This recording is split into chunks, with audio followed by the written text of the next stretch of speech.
G'day guys, and today I've got Shorty and Langs for the review today, and the Cats got home by 47 points in the end. A pretty solid performance and one to be happy about. It's always good to get on the winners list, guys. And how did we see the game, and how did we win the game, more importantly? Well, mate, it was... Who wants to start? Take a raffle. Mate, you're first, Daniel. It was good without being great, I think, mate. It was, as you expect, down the Cattery. Were pretty tough to beat. The Saints didn't look too good, did they? They needed to bounce back, and they didn't really. We needed to bounce back too, and it was good. Like, you take it, but there were certainly areas of the game that a bit of work to do, like clearances, like the old man banged on about for a lot of the game, but it's fair enough. And good call. Yeah, I think St Kilda really struggled as well, and we defend that ground so well. We know it so well. There were definitely areas that were better, and probably a good spread of contributors too. You know, Dangerfield and Selwood weren't unbelievable. They were pretty good, but you know, Adelaide as well. Duncan was okay, but there were a lot of other guys that stepped up, which was probably the most pleasing thing for me. So, needed to happen, didn't we? Yeah, so I probably walked away not learning stacks, but yeah, always happy to take the points, mate. So I think it was just an expected win. Yeah, we just did the job. Nothing fancy, nothing crazy. We just did what we needed to do. Yeah. So, which we needed to do that, didn't we? Absolutely. Just had to lock those just points. Get the wins away early while we can.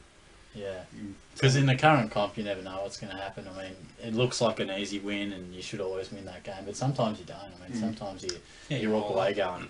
E.g. Port Adelaide versus Essendon today. Yeah, exactly. Yeah. There you go. But no, look, it was a reasonably impressive performance. We weren't outstanding, but we sort of grit the teeth, got the job done, and yeah, you're saying the lesser likes sort of stood up, and which we'll discuss in the votes, I'm sure. Yeah, so it was good that it wasn't relying on Dangerfield and Selwood. That was a positive I saw out of the game. Ball movement was pretty decent for most parts. There were some games, time during the game where it was a bit scrappy, and we're like, yeah, this is not great.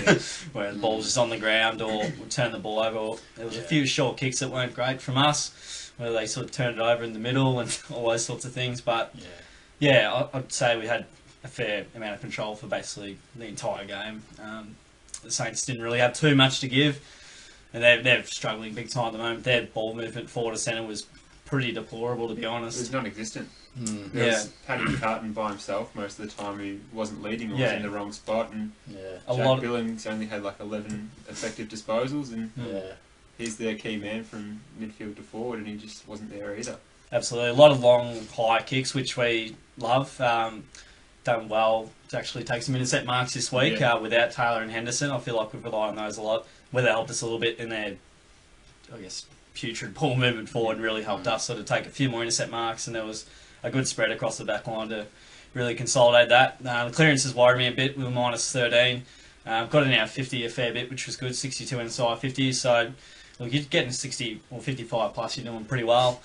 Yeah, it was just a nice even spread sort of throughout the game, I thought. But yeah, look, it doesn't really answer a whole lot, as you were sort of saying before, mate. It's sort of a win that was expected, but it'll be when the challenges come that decide what kind of side we are, because you know, winning at Simmons doesn't really.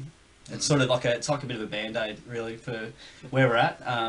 Although I'm glad we did get a home game, because we really just needed to steady the ship. Oh, we did. I think any other it was timely. Any other ground we might have struggled against St Kilda, especially that he had. So yeah, that's true. Spot on, mate. Yeah, we do love the Cattery. Glad we're getting 9 games this year. But yeah, look, that was sort of, I guess, the rough gauge of the game. I'll just grab the mouse and have a bit of a look at a few of the other stats. Yeah, the inside positions were pretty good. Out tackle them as well.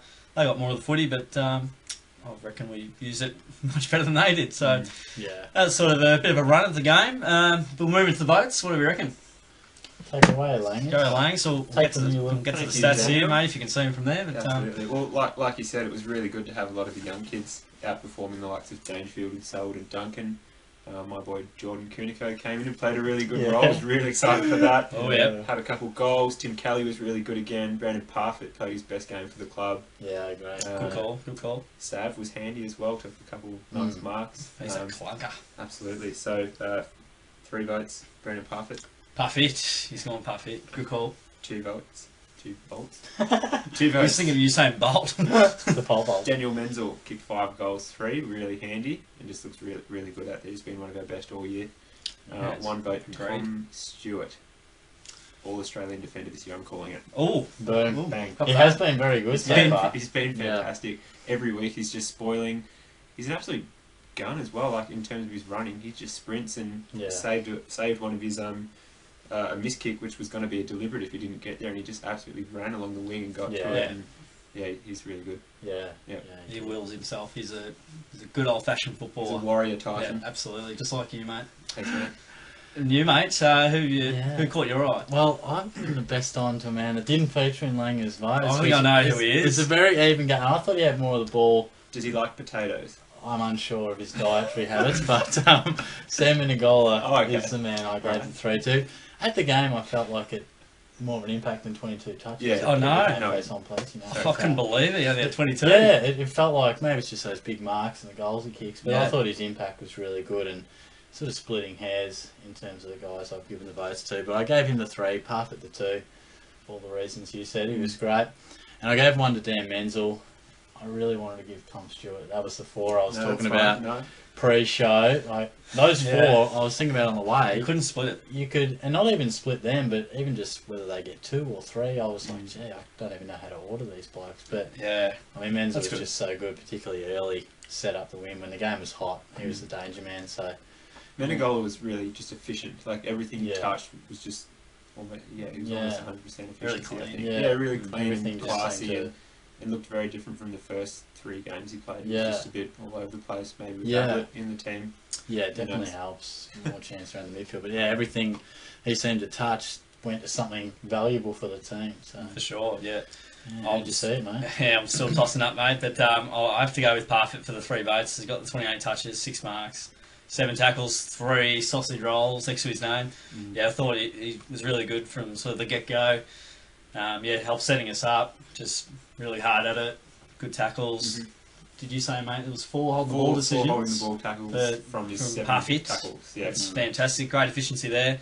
I really wanted to give Menegola the 3 votes, but I don't know what happened there.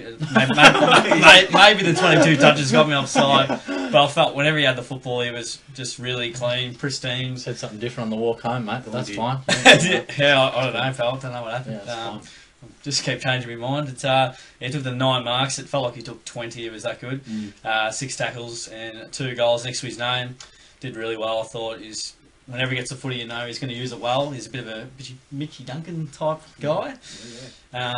He's just so clean. Love the way he goes about it. And you guys are having a good time there. So I thought Menegola's influence really good. 1 vote went to your man Stewart. That's it. Yeah, he was. Let's have a look at his stats, mate. No votes for your man, Dan Menzel. Yeah, I know. I think Stewart maybe deserved some last week, so I've done a bit of a swap with Menzel. You nearly jumped the fence when you didn't get that last free kick. Yeah. Look, I may have there. I've just got to find Stewart's stats here, guys. Just any danger of you zooming that up there, mate? Yeah, I could. Tommy Stewart, he got the 20 touches, 8 marks, and I reckon a lot of overhead grabs for him. A lot of spoils. A lot of spoils. Yeah.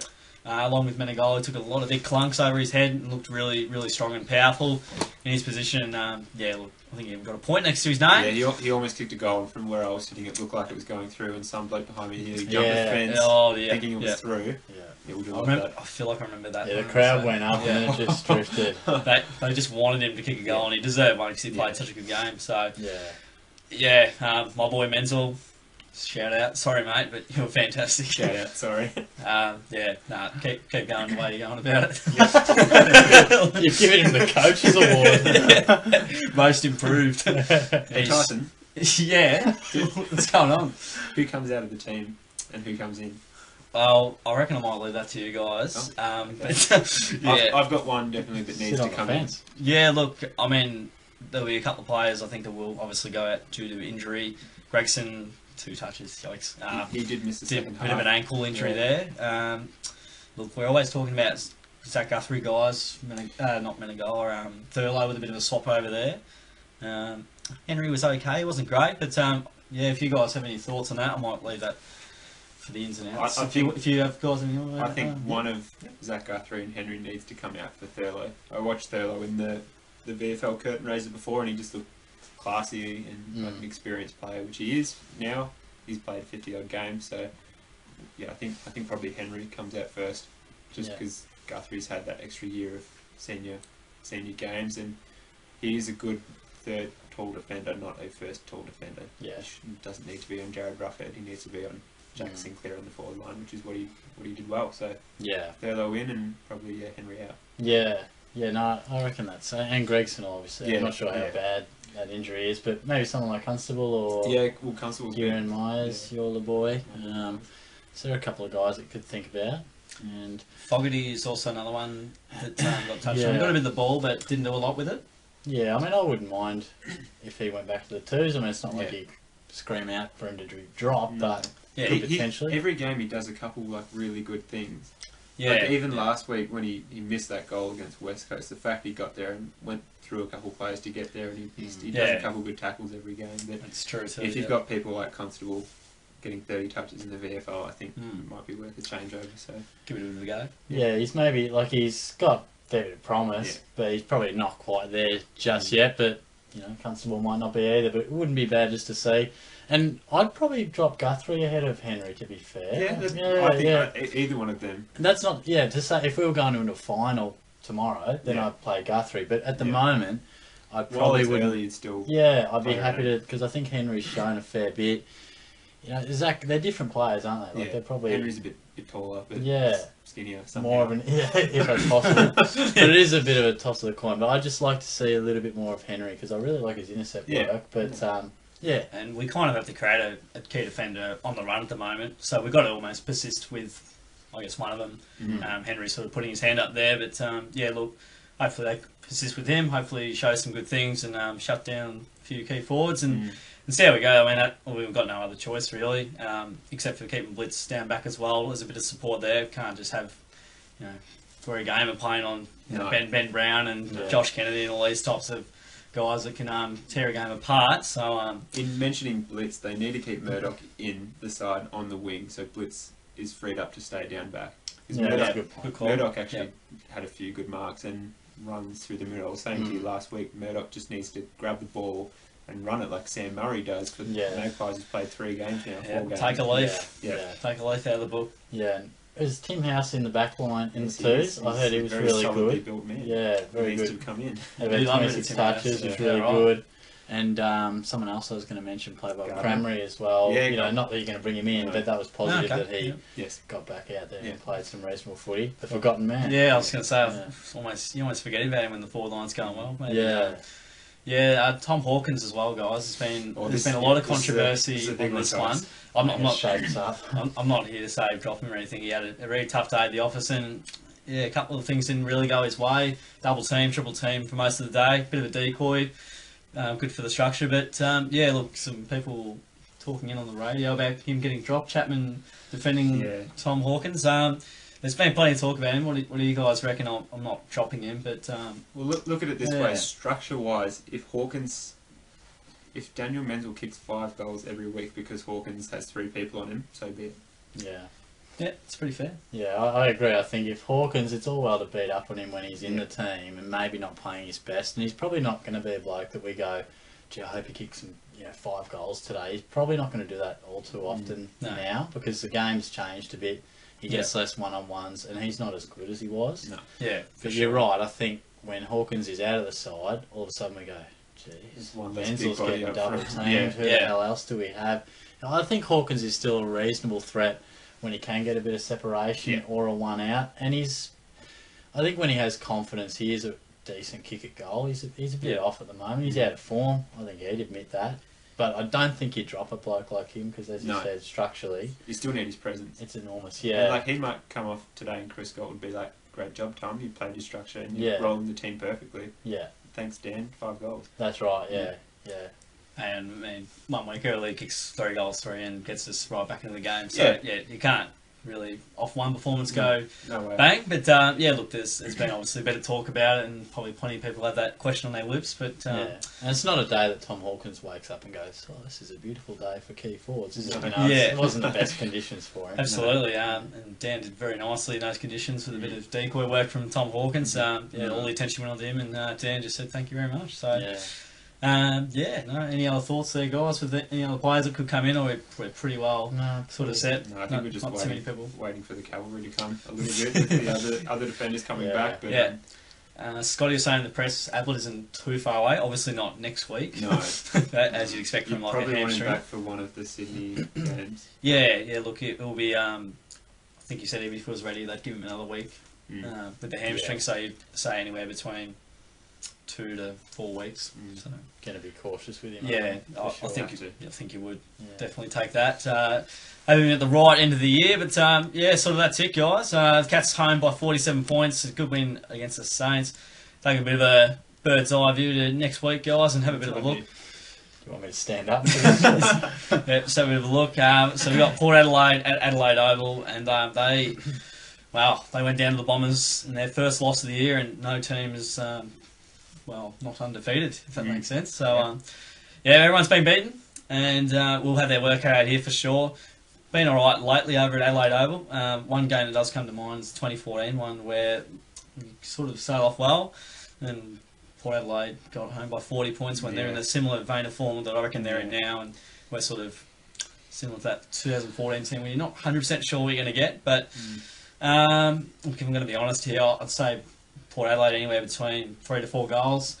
Going into the game, I think, again, if we played our best, I reckon we'd probably get a win. It would be a close one, but yeah, look, I'm not too sure. That Port will be keen to respond. Tough to win over there, especially when they're somewhat of a powerhouse right at this very second. The only thing we sort of have going for us is that Essendon beat them quite convincingly, and maybe we can take something from how they played and use that into ours. I didn't really see much of that game, but it seemed they were running all over them and just using handball and spread to just move around them. They're maybe not too invincible at the moment. They weren't great against Brisbane. Nearly choked that one up. If you look at it that way, the last 2 weeks have been really poor. So yeah, well, don't know what I'm saying. You made a good point, because they're not invincible, and they've lost their first game. They should have lost to Brisbane, and they have lost to Essendon, and I don't know, anything can happen. Could be 2 and 2, but 3 and 1 in the end.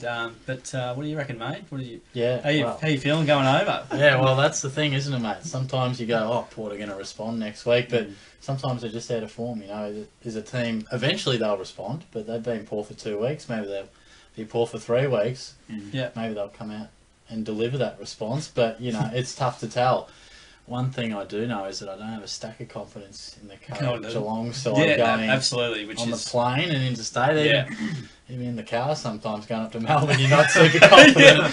There you go. We've got a lot of youth in that team. It's tough. It's a cauldron over there. It's away.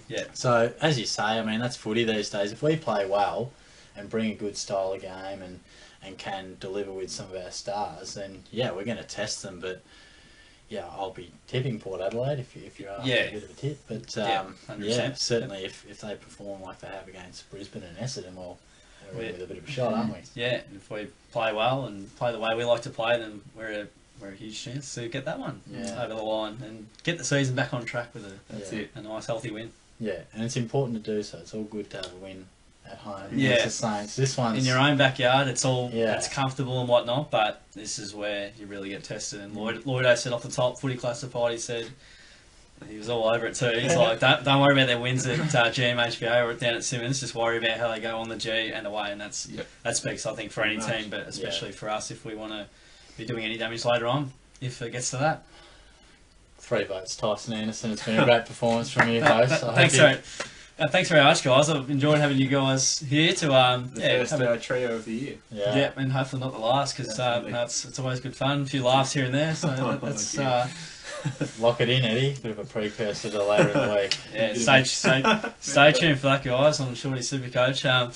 So that's it from us today, guys. Hope you enjoyed the review. Chuck any thoughts you have down in the comments. That'd be awesome, and hopefully get the win.